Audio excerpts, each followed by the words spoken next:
Добро вечер, драги гледачи. Добро дојдовте во Мотокаст.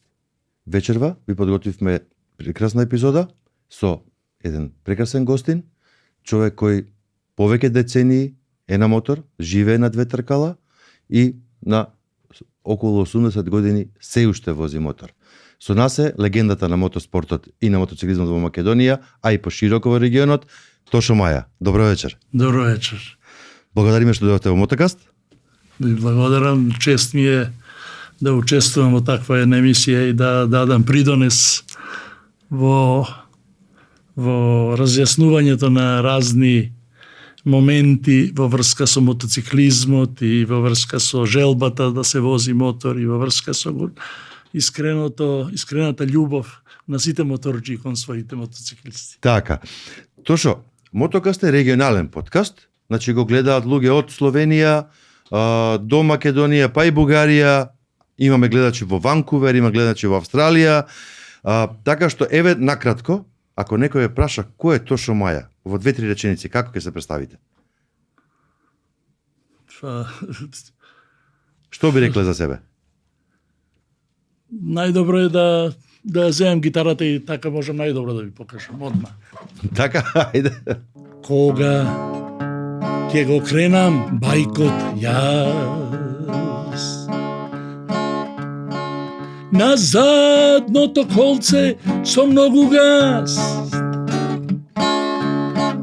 комшите вика, а комшивки пискат, качи ме на бајкот, качи ме. Качен мене ми е најубав, по кривини лезет миди, легни го, крени го, заврти и закочи, не баре ги фаќам за очи. Легни го, заврти, закочи и заврти, не баре ги фаќам за очи. Леле мори мајко, низ природа везден возам јас, во кацига пеам на цел глас и никому не пречам и воздухот го сечам. Убо ми иди кога сум качен јас и никому не пречам и воздухот го сечам. Убо ми иди кога сум качен јас, убо ми иди кога сум качен јас. Леле мори мајко. Браво. Не знам дали доволно да речите. Браво. Сега може да се вратиме. Тошо, веќе неколку децении сте активен моторџија. Ајде да прашам како започна ова љубов кон мотоциклите? Вашите почетоци како моторџија, мотоциклист? Така, веројатно тоа некоја далечна тамо пред 50 и нешто години, како студент во Скопје, 67 година отидов во Белград и купив еден моторцикл ЧЗ, тогаш многу популарни беа. Популарни беа, да. Да, и со тој моторцикл едно 2-3 години тука низ Скопје и на факултет и така натаму, а потоа видов дека тоа е нешто помалечко, па веќе во тоа време во Скопје се појави една група на мотоциклисти од 3-4 на чело со еден Ѓуро Велковски, кои што возеа моторцикли Циндап 650 кубика. Тоа беа полициски мотори кои што беа од таму земани и купувани, тие ги правеа, ги дотеруваа. И мене, јас се загреав и преидов и јас на така поголема кубикажа, најдов еден BMW од 500 кубика во тоа време, 70-71 година. 70-71? Да. Така? И со него почнав ја продолжив таа кариера и знаете како одиш на поголемина, на покапацитетен мотоцикл, така љубовта и поголема е, и желбата е поголема и се чувствува таа снага, таа моќ од машината која што ги надвладува сите други на патот и се роди таа желба и така се организиравме во почеток преку Автомотосојузот во тие 70 години, преку едно друштво кое што го беше организација на Автомотосојузот на Македонија, се викаше Машинец. Тоа беа момци кои што возеа коли, фичовци, 101-ци, правеа трки ридско-планински, наводно, и ние почнавме тамо да се здруживме со нив и направивме едно здружение на мотоциклисти само во рамките на Машинец, и со тој Машинец почнавме да одиме и во преку Автомотосојузот на Југославија. Тогаш почнавме да одиме да учествуваме на разни релија кои што ги организираше Федерацијата, Европската, Светската федерација ФИМ, Федерацион Интернационал де Мотоциклет, и одевме на тие надпревари. Не беа тоа надпревари, тоа беа собирања каде што се дружевме со Ајде за ФИМ ќе прекинам тука, за ФИМ релијава ќе ве прашам малку подетално после. Знам дека сте биле на многу. Ајде околу почетоците додека сме. Знам дека многу мотори имаш менето. Кој би го извел како мотор што најмногу го сакав? Не знам. Има ли така некој или сите ги сакаше? Сите мотори ги сакам. Тоа е како да прашате мајката кој е чедо најмногу го сака. Така. Не може да. Добро, фер. Сите ги сака. Во почетокот тоа, знаете, кога баш дека почнавме за тие собирања, ние и во Македонија почнавме се собираме тие што имавме мотори така поголеми и моќни. Обично тоа беше за 11 октомври, одевме во Прилеп, тие 70 години, а почнавме после во почетокот на 80-тите да одиме и во Крушево на 2 август. Така. И тамо се собиравме и ќе појдиме 10 на 15 мотори и се дружевме многу убаво со свирка, со пеење, со музика, со игри, со дружба и со секогаш разговори околу машините, околу подобрувањата, околу безбедноста во сообраќајот, дали си купил кацига, мора да купиш кацига. Тоа сега, во тоа време, 70 години сте почнувале, па и пред тоа и после тоа. Какви беа условите? Јас знам тогаш кацига да спомнеш беше научна фантастика, како сега да збори за Space Shuttle. Ние што бевме ангажирани со вакви поголеми машини, каде што и опасноста беше поизразена, ние секогаш размислувавме и на кацига, и јас од секогаш сум имал кацига, секогаш возев со кацига, затоа што возејќи мотори Томос и овие мали моторчиња од 50 кубика, тие не беа толку, мислам, а да и тие се изузетно опасни, али не ги практикуваа луѓето и доскоро не практикуваа, али ние со големите мотори возевме со кациги секогаш. Така, браво. Знам дека Тошо е еден од првите учесници, или да речем од почетокот на организацијата на Моторели Македонија, од независноста наваму. Да, од неколку збора за тоа ќе ни кажеш. Од 92 година го воспоставивме релито клубот Владимир Бошков. Јас бев иницијатор на таа идеја и ја реализиравме. Во почетокот тоа беа само 11 мотоцикла. Само извини да појасниме за гледачите што не се моторџии како нас. Ова се организира за Денот на независноста, односно целиот викенд. Да. Секоја година. Секоја година, 3 дена, трае 3 дена. Тоа е едно моторели кое што во траење од 3 дена оди по крајните граници на Република Македонија. Значи тргнува од Скопје, оди на Кратово, Берово, Струмица, Дојран, Кавадарци, Прилеп, Битола, преку Галичица, Охрид, преку Дебар, повторно Маврово и пак Скопје. Тоа трае 3 дена, тоа е околу 1000 километри и кога го воспоставивме, тоа се уште не беше така и маркетиншки добро покриено, ние тоа го направивме само за нас, клубски мислевме дека ќе ова.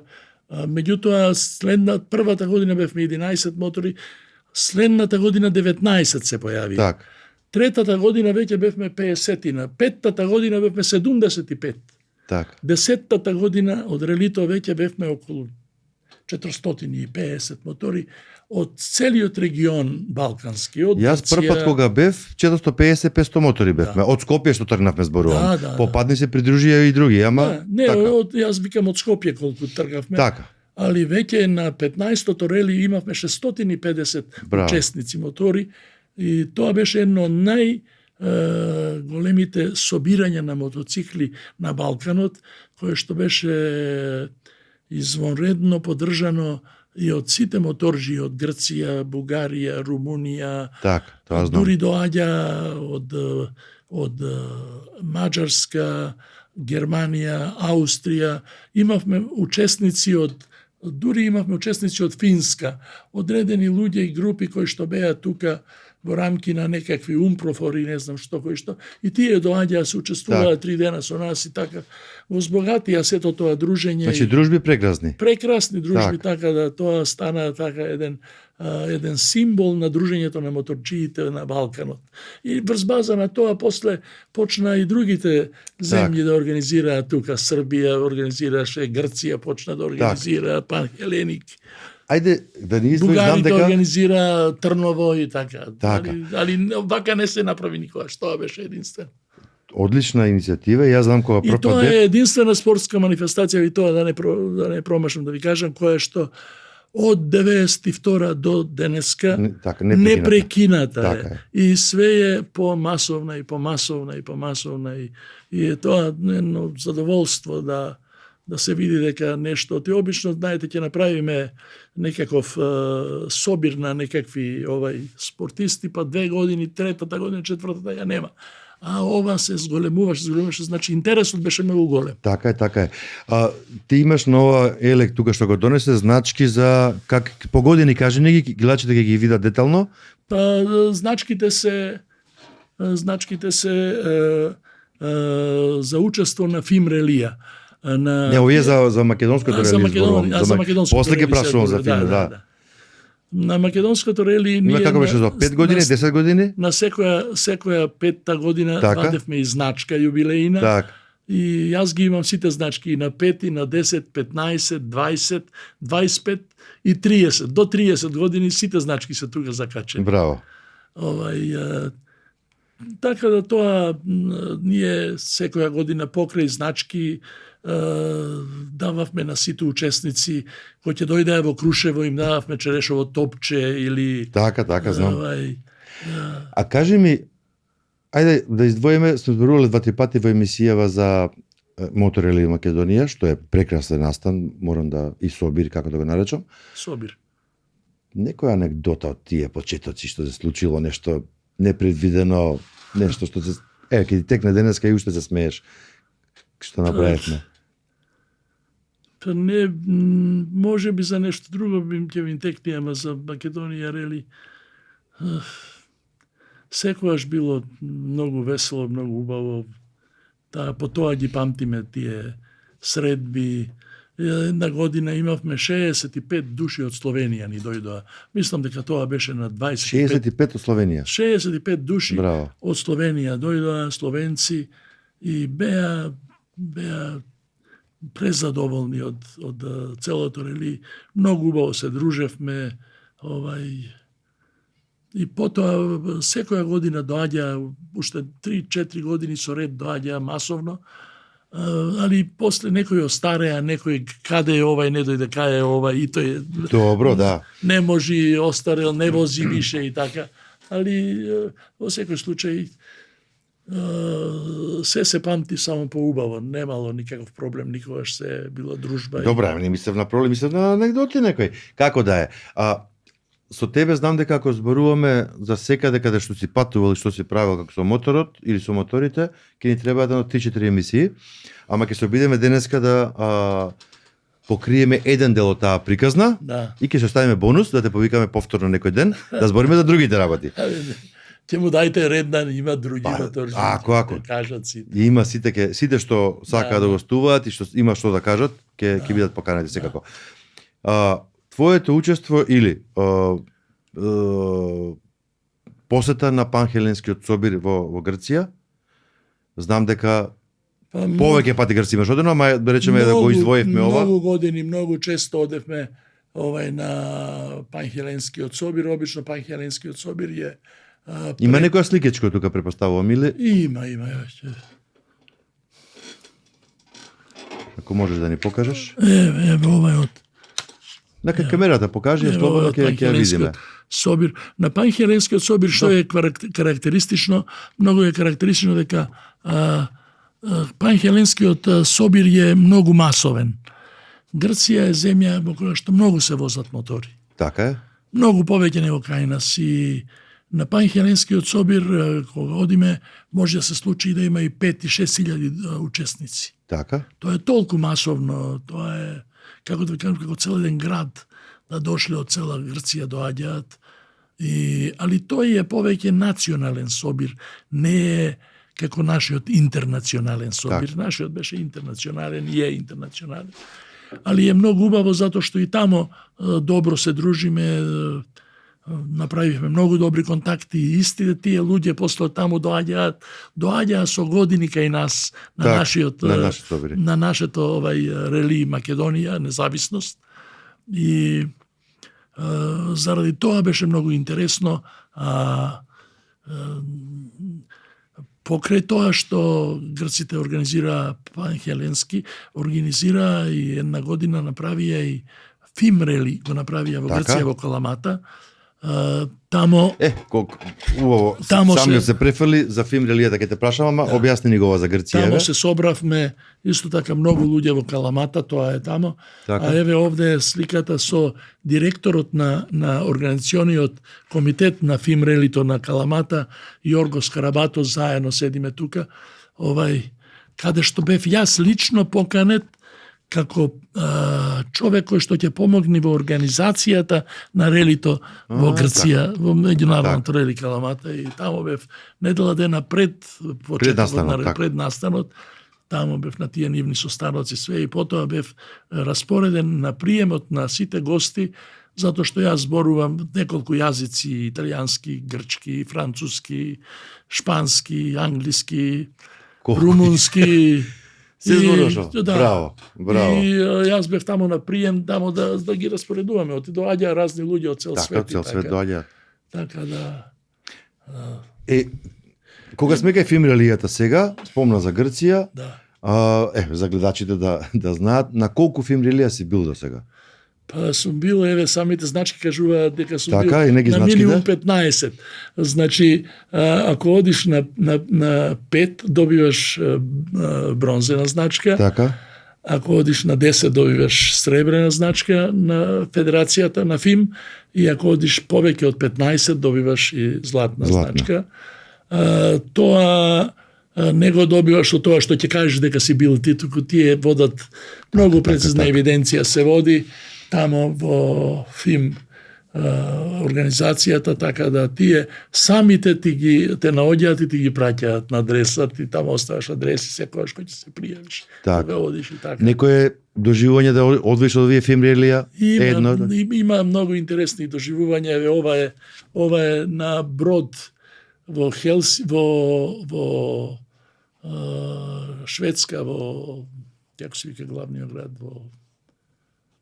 за Хелсинки од Стокхолм.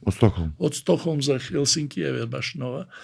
И таму во Хелсинки одиме, од каде што треба да одиме 500 километри северно од Хелсинки, а тоа е веќе северен напоредник, и ние во тоа време... Како се викаше местото? Куопио? Куопио. Так. Немавме представа за временските зони и разлики, и кога тргнавме од тука, бевме група од 12 на души.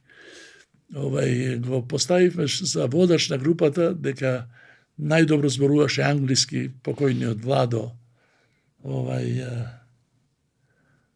Бошков, Владо Вол, и он ни беше водач на групата. Кога стигнавме во Хелсинки, бевме еден ден во амбасадата наша, тамо не пречека македонски беше амбасадорот наш, македонец, не почестија и така. Извини, ова е во екс-Југославија уште, така? Да, екс-Југославија, во екс-Југославија. Затоа да, тоа е екс-Југославија. И оттаму тргаме, утредента спиеме во Хелсинки, утредента тргаме за Куопио. Куопио е 500 километри од Хелсинки, баш чисто северно. И возиме така, све езера, знаете, Финска е земја со 3000 езера, можда 4000, на секој чекор езеро, само езеро. Патишта не бе автостради, обичен пат, најобичен пат, 6 метра широк тоа беше, али чисто, многу убаво, све ни шума, равно поле, али шума борова. И така на 50 километри ќе видиш некоја куќичка негде покрај некој езеро.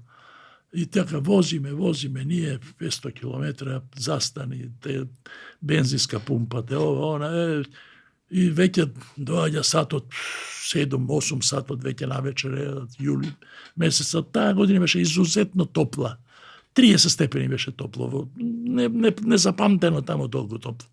Застануваме во една куќа на еден паркинг и една куќа пред нас така.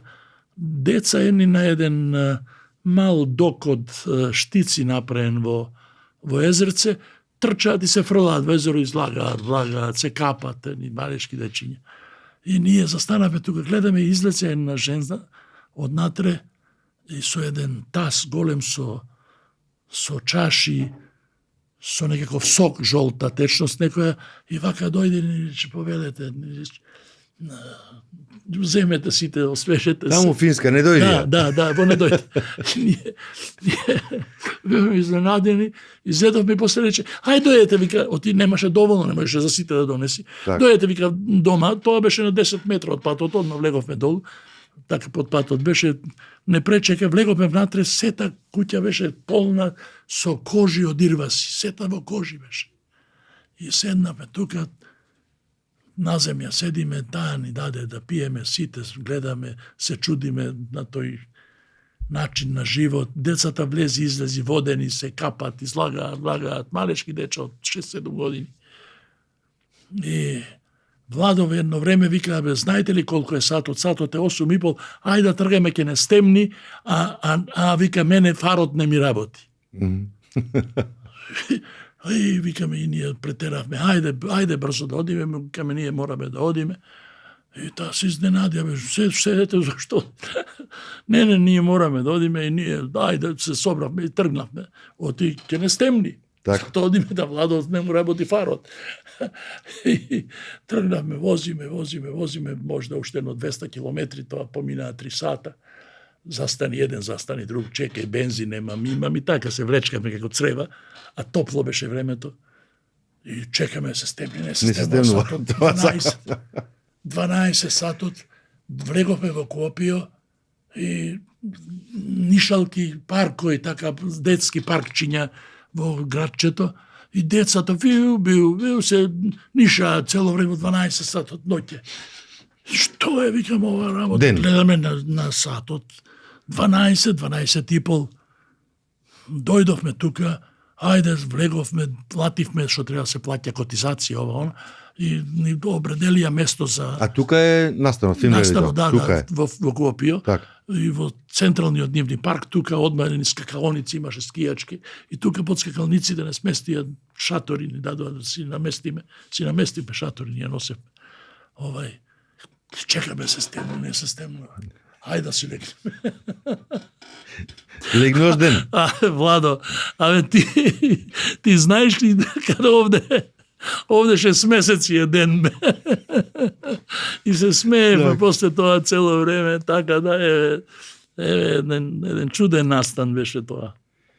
Добро, ова е интересно, значи тогаш се соочите прв пат со таа Прв пат се разлика, соочиме да. со таа временска разлика. Ајде кажи ми малку за во тоа време ваши почетоци или спомнавме за оние собири Крушево и така натака. По поранешна Југославија во регионот какви собири имаше? Одевте некаде на посета Бугарија, Србија, не знам, Словенија, не знам, некаде имаше некакви собири? Имаше, само сето тоа се иницираше, јас мислам дека ние бевме меѓу првите.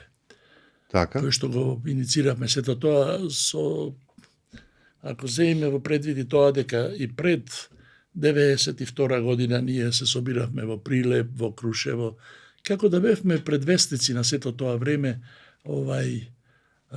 јас се сеќам 90-тите години од кога видоа бугарите, ние направи еден собир во манастирот Рилски, па бевме тамо во Рилски манастир, убаво местото све, тамо не пречека убаво бугарите. Потоа бевме на еден голем собир, пак на база на тоа ние што правевме, направија тие во Велико Трново, тоа е старата престолнина на Бугарија, уште од времето на татарите. И тамо бевме убаво све беше, све окей. Одевме, србите почнаа да прават, односно најмногу војвоđаните, Суботица и Сремска Митровица. Така. Да. Ја сега ме интересира... Кај нас доаѓа многу често од Сремска Митровица, цел клуб доаѓаше, по 20 души доаѓа. Браво. Од Сремска. Што сега да прашам, јас одам, не можам по сите собири да одам, многу собири денеска има, нели се организираат, но одам. Која е разликата меѓу денешните собири и тогаш како беа организирани тие собири? Како би ги оценил? Тогаш било веројатно поедноставно, сега имаме многу помагала, многу работи, нели, па групи, па се. Но еве, како ти гледаш на... Сепак мислам дека сепак таа рок-н-рол генерација владе со тоа. Овие сите други кои што се некаков друг тип на музика, друг тип на... Јас не сакам рок, јас сум панкер, јас сум јас сакам... Не, ги нема тие, ќе дојдат еднаш, не се задоволни, не доаѓаат. Па да.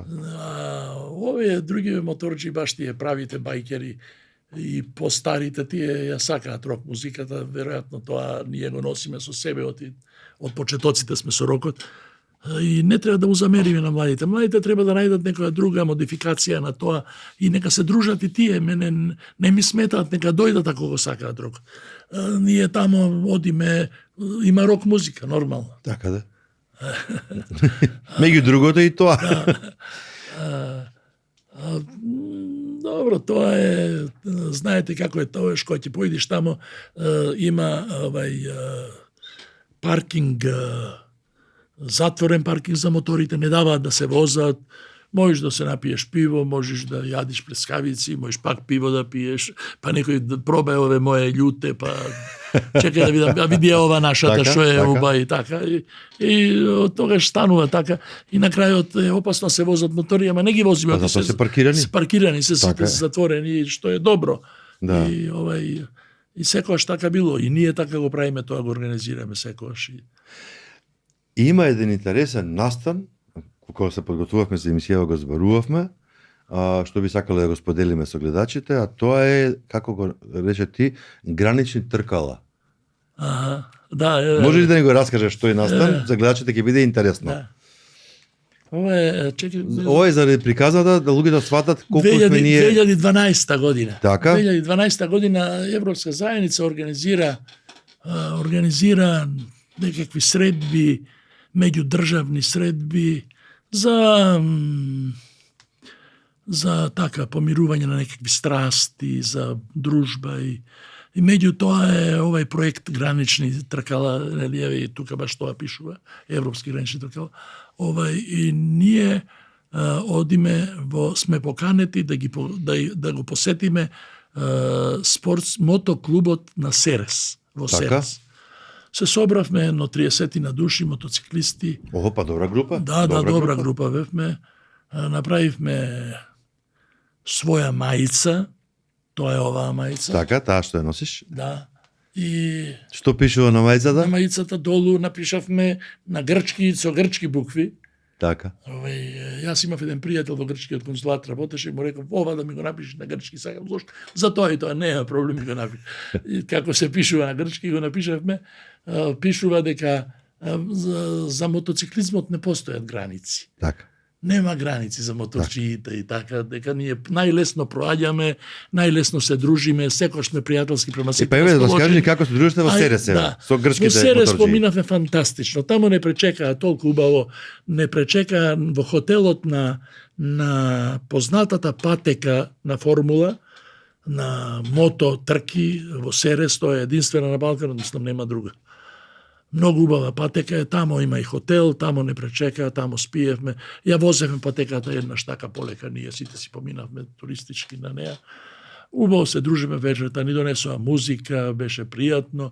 Другиот ден не прошетаа низ градот, не прошетаа низ околината на Серес и на враќање не испратија со уште 30 нивни моторџии, Така. сите дојдоа во Струмица. Така. И тамо во Струмица направивме уште една ноќ собирање, беше Сигурно. прекрасна вечер, една поминавме многу убаво, тоа беше така една вечер незаборавна. Овие мајци стана символ на таа дружба и ни ги слекоа од нас ги даат. Грците дајте ги мајците, нема ќе ни ги дајте. А гледате како се направени Македонија и Грција заедно. Така, сето така, тоа така. е. И тука овие стилизирани моторчиња и надписот кој што беа изненадени. Така. Многу беа изненадени. И Види, мене кога комуницирам со многу моторџии. тоа е кога ме 2012 прашаат- година, уште не знаевме ние ништо со нив нема. Така, Али- без разлика, јас себе и во моето искуство, кога ме прашаат некој за некој моторџија, јас може по јазикот да препоставам од каде е. Ама ако зборувам англиски, никогаш нема да прашам ја од каде е тој човек. Јасно, да. Нели? Тоа е она што Да. и го кажуваш, така да веројатно за луѓето сакав да го споделим ова за да слушнат и од тебе за ова и за тоа братство или дружба или солидарност која Не само постои и меѓу солидарности, ама ова е само еден пример. Јас не би сакал се ова емисија да постани некаква реклама за нашата дружба со грците и така натаму и така натаму. Па ние со грците од секојаш добро се дружевме со моторџиите грци. Тие доаѓаа кај нас со години. Ние одевме кај нив со години. После почна Пан Хеленик, па пак одевме тамо, тие не проканува. Доаѓаа на сите наши рели независност. Доаѓаа по 15-20 души доаѓа. Так, браво. Не почитуваа секогаш и ние ги почитувавме и не се чувствуваше таа разлика во мислење или во никогаш на ниедно место никој не го кажа. Браво. Пеевме ние грчки, тие пее македонски песни и така. Браво. Тоа што морам да те прашам за повеќе работи, што повеќе ти знам дека гледачите кога слушнале кој е гостин, очекуваат многу работи да покриеме, многу теми. Ти имаш направено нешто што ретко кој од кај нас или од регионот го има направено. Ти одеше по патот на Александар Македонски и отиде до Александрија. Да. Можеш ли да ни раскажеш за ово патешествие, како ова го осмисли и како изгледаше? Знам дека и некои слики имаш овде, ќе ни покажеш. Ќе ни покажам. Тоа беше еден проект кој што јас го спремав 10 години, само кај нас во клубот не можев да најдам, и не само во клубот, и на други страни не можев да најдам луѓе кои што ќе сакаат да дојдат, да го прифатат сето тоа, дали се плашеа, дали ама далеку, ама непознати земји, ама како ќе влеземе таму, како ќе одиме таму. Јас, да ви кажам, 2012 година веќе се почувствува, веќе и јас дека се влагам во некакви сериозни години, викам ја морам да го направам ова. И на крајот убедив две момчиња од кај нас од клубот и тие рекоа ќе дојдеме ние со тебе и ќе дојдете. Најдов јас некакви средства, зедов од ме помогна фирмата Дени Интернационал со финансиски и го организиравме сето тоа и тргнавме некаде во мај месец. преку Грција, Турција, Сирија, Јордан, тамо на Соленото море, на ова како се вика, на реката Јордан, од реката Јордан во градот на се вика Петра, од Петра едно светско чудо, од Петра отидовме на Акаба, на Црвено море град на Јордан, од тука со брод влеговме на Синај, од Синај отидовме на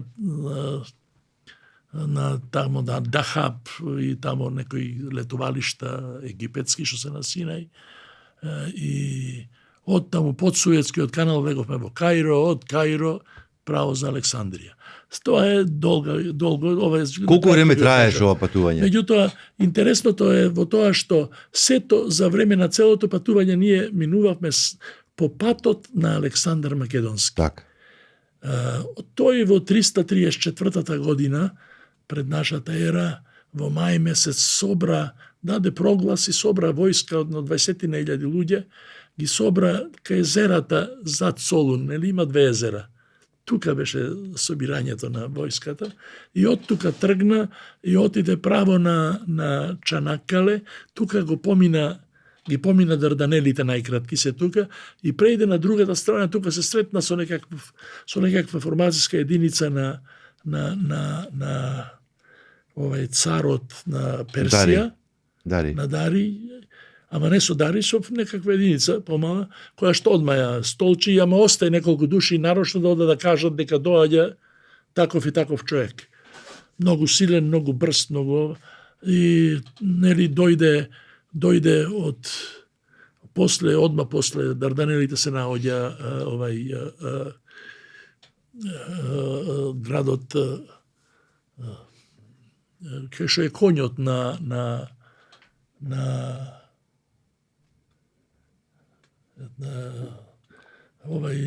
од Илијада што го спомнува Хомер.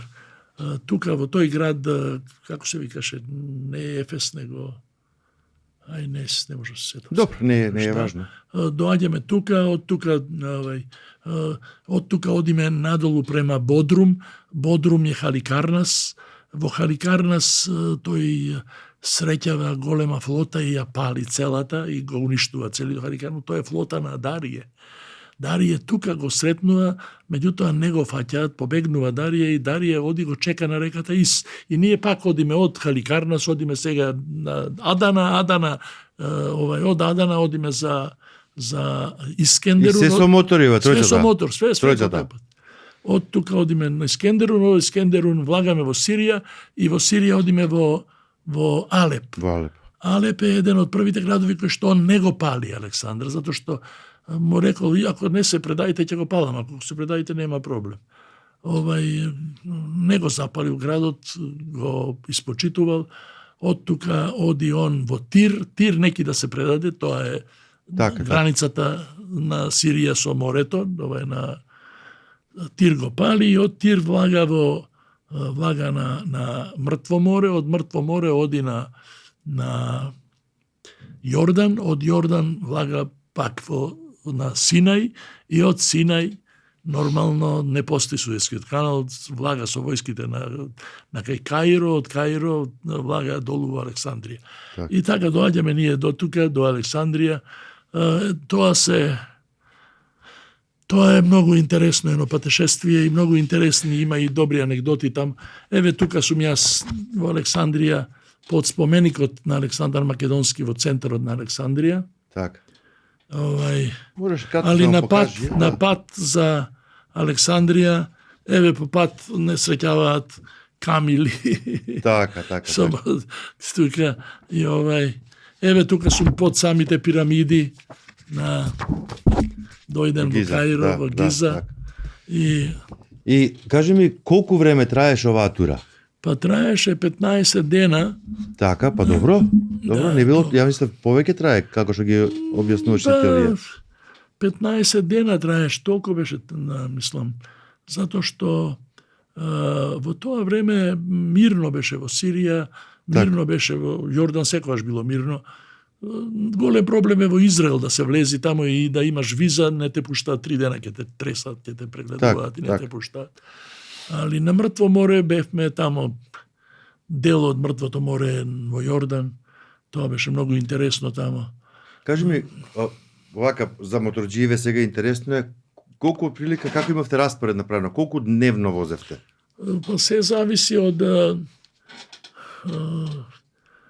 па дневно не можеш повеќе од 500 километри. Добро, да, па тоа сакав да прашам. Толку може да се помини затоа што има некојаш дува песок дува ветер со песок, ти ги полни очите и не можеш да гледаш ништо. Некојаш е убаво времето. На пат возиш, најнаш ќе видиш песок на пат. Така. Нагледан е патот, навеан е како снег. Така. Покрај патот има стапчиња црвено-бели, затоа што како кајнаш оставаме за снег. Така, да. Обележување на патот за да знаеш каде да се исчисти снегот. Таму тоаш ќе дувне некој силен ветер, пустињата све е пустиња околу, сегде е низ пустиња. Така. Низ Сирија е цело време пустиња, низ Јордан е све пустиња, тоа е. Така. Цело време пустински се патиштата, бензински пумпи има сегде, само што не знаат да зборуваат, знаат арапски само. И имаше една интересна случка на една бензинска пумпа, застанавме, гладни бевме. Хај застанавме да видиме што да јадиме нешто, влеговме таму во пумпата, пумпата нема ништо, има 2 корпи со јајца. И му викаме дали може да испржиме нешто, му кажуваме, не може да се разбериме. Тој му кажуваме за јајцата, тој, чекај момент, вика, го фаќа едното јајце и вака на пулт, ќе го фрли и тоа ќе падне, транки, жолчка ќе излези. И ја што направиш? Момент, од другата ќе падне, не се крши, значи овие се варени, овие не се варени. Добро. Така научивме како што се варени, како се вика варено, треба да офрлиш да знаеш што не е варено. Така. Добре. Му кажувам пиперки, дали имате пиперки, нешто. Изваде една гајба со пиперки со патличани. Реков, ќути се. Тука сме сега. Дај пиперките, нож исеков пиперки и донесе една тепсија од алуминиум, ама целиот извитка, неизмиен, за никаде, речем, ова јас пржам овде на еден плински, толкава една боца. Така. Кладовме. Исеков пиперките, исеков патличани, масло тури внатре, фрлив едно 10 јајца ги измеја, кога направивме едно јадење, кога почна и тој да јаде. Пак сигурно. Драги мои, време е за рубриката Мотообјектив, проследете ја и се враќаме во студио.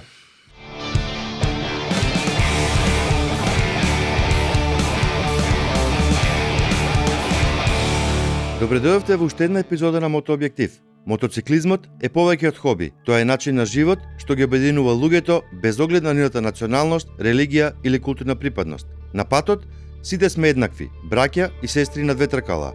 Затоа вечерашнава епизода ја нарековме братството на 2 тркала без граници. Преку заеднички патувања, мотособири и споделени искуства, моторџиите создаваат врски што ги надминуваат политичките и географските граници.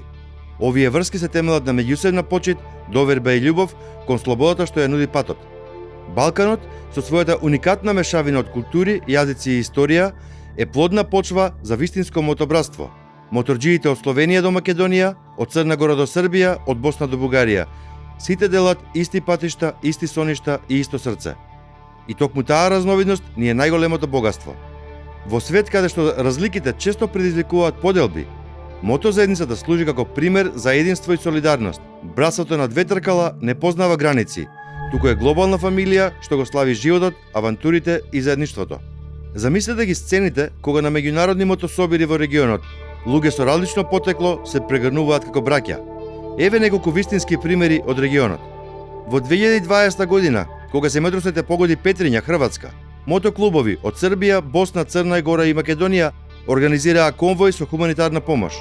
Иако политичките тензии меѓу земјите постоеле, За моторџиите тоа не беше пречка. Заедничката љубов кон мотоциклизмот ги надвладија сите разлики. Во Босна, клубовите Сараево Райдерс и Бања Лука Крузерс, едните од Федерацијата БиХ, другите од Република Српска, соработуваат на заеднички рути, иако политиката често пати ги дели нивните народи.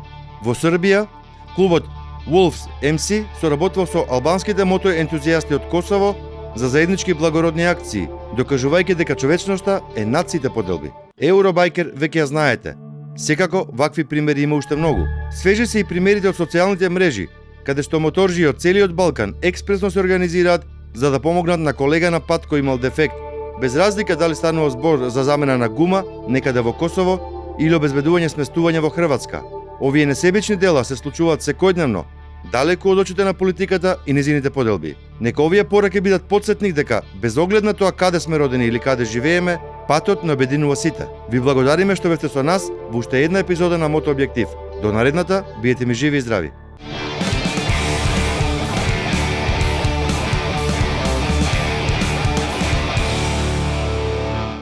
Сега ќе се вратиме малку на општо мотоциклизмот. Добро. Тошо, можеш ли да ни направиш една кратка споредба или како ти гледаш на мотокултурата некогаш и денес? Дали има развој? Дали оди позитивно? Како ти ја гледаш?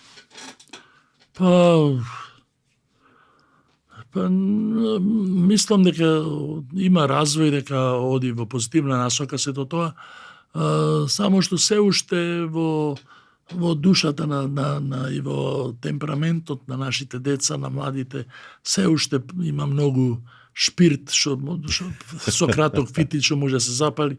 Само уште тоа треба да го средиме. Најопасни се тие години кога се почнува со мотоциклизм. Так. После тоа сите си доаѓаат на памет. Так. Многу е важно тука да имаме една добра едукација во поглед на правилно учење како се вози мотор. Така. Кога се вози за трки, кога се вози за дигање и така натаму, а како треба да возиш во град. Тие основни работи ги има, цели книги има напишано за тоа. И мора младите да ги едуцираме, да не дивеат, да не е работата во тоа кој најбрзо ќе појде од еден до друг семафор. Тоа е најмалце важно. Не дај Боже, тоа се случуваат разни работи. Ние како Мотокаст, не спомнам да речем во секоја епизода, но многу често зборуваме за безбедноста во мотоциклизмот и со таа цел организиравме една обука овде во Скопје со доктор Владимир Јефтич од Србија, која што помина прекрасна, 3 групи на моторџи имаше, и млади и стари, и искусни и неискусни. И тоа верувам дека ќе продолжи. Дај Боже и други организираат и што повеќе да се учи. Она што би те прашал, при крај сме на емисијата, ама ако те прашам ќе запееш пак, што те мотивира се уште да возиш мотор? Толку цел живот возиш и се уште тоа ти е. Кога ќе го кренам. Така. Тоа е тоа. Значи, од кога ќе дојде, нема во природа напуштање. возам, во кацига пеам на цел глас, зборам, во кацига се расправам, а нарочно кога ќе дојдем на автопат, па тогаш нема проблем. Цели романи. Нели? Јас порано мислам дека само јас сум тој будала што си го збори за кацигата. Сите изборат и пеат, сите. Одлично. Каква порака би пратил до овие што влегуваат во мотосветот? Те обично може да бидат и помлади и постари во години, ама они што се помлади во мотоциклизмот. Каква порака ти како искусен моторџија би пратил? Има само 3 правила има: внимателно, внимателно и внимателно. Така. Тие се само 3 правила, само 3. Само 3. Внимателно, Добра. внимателно, внимателно. Браво. И нема никаков проблем да имаш ако внимаваш, затоа што секоја грешка од мотор е траума, секоја грешка. И на штендер кога е дигнат моторот ако паднеш, може да биде траума. Така да многу сериозно треба да се свати работата. Чим си ја префрлил ногата преку мотор, веќе мора да размислуваш така како што моторот ги дава можностите да можеш да го управуваш. Иначе, ако мислиш дека ти можеш со него да одиш на еден точак, па да можеш да на колено да го наведнеш, нема шанса, тоа можеш само на на стаза, кај што Имам едно прашање, последно го чував. Каков план имаш? Знам дека не планираш да престанеш да водиш, освен ако не можеш. Значи дека можеш. Да. Имаш ли некој план, нешто неостварено што сакаш да си го направиш? Па имам, а не би го образложувал. Сега тоа Важно имаш планови уште. имам, да. Така, да, браво, да, браво. Имам проекти кои што сакам. Имаш проекти се уште. Имам еден проект кој што ќе го поделам со тамо во клубот. Со Добро. Кога ќе го оствариш, ќе дојдеш овде да ни раскажеш. Добро, ти благодарам. За крај би сакал да пратиш една порака до гледачите на Мотокаст. Гледачите на Мотокаст се голем дел моторџи, ама и многу има не моторџи. Што би им кажал Тошо? Па би им кажал дека голема љубов е мотоциклизмот. Треба да внимаваат. Тоа е љубов како да ти кажам, тоа е љубов на прв поглед. Ако немаш прв поглед, нема да ја имаш таа. Ако ли со прв поглед, тогаш нема да се откажеш. Тоа е работата. Али повторно следната работа е вниманието големо, многу пазење. Иначе тоа што го пружа мотоциклизмот како задоволство, како летање низ просторот, како ти кажам, во некои моменти си птица, во некои моменти си нешто што го сечиш тој воздух и проаѓаш и сето тоа е возиш во разни предели, во природа возиш, ги чувствуваш сите тревки, мириси, се што има во природата, тоа не можеш да го почувствуваш во кола, не можеш, никога одиш пешки, не можеш да го видиш тоа. Ова е. Но оние што не возат, не можеме да им објасниме, нели? Не, тешко. Сето тоа, чиме нешто побрзо од одењето, од пешачењето, е сепак брзината е вечен сон на човекот и тоа. Така. Тошо, ти благодарам за гостувањето. Драги гледачи, вечера бевме со Тошо Маја, легенда во македонскиот мотоспорт и мотоциклизам воопшто и верувам и регионалниот, бидејќи ретко кој не го знае Тошо. Со него зборувавме за неговите искуства во мотоциклизмот, неговите патувања, убави приказни, верувам дека со Тошо ако седиме уште 3-4 сата, сигурно уште толку приказни ќе раскажеме, затоа задржавме бонус да го поканеме пак. Ако ви се допадна ова што го слушнавте и видовте вечерва, ве молам лайк и subscribe и секако share, за да што повеќе луѓе може да ја видат оваа епизода. До наредната епизода, бидете ми живи и здрави.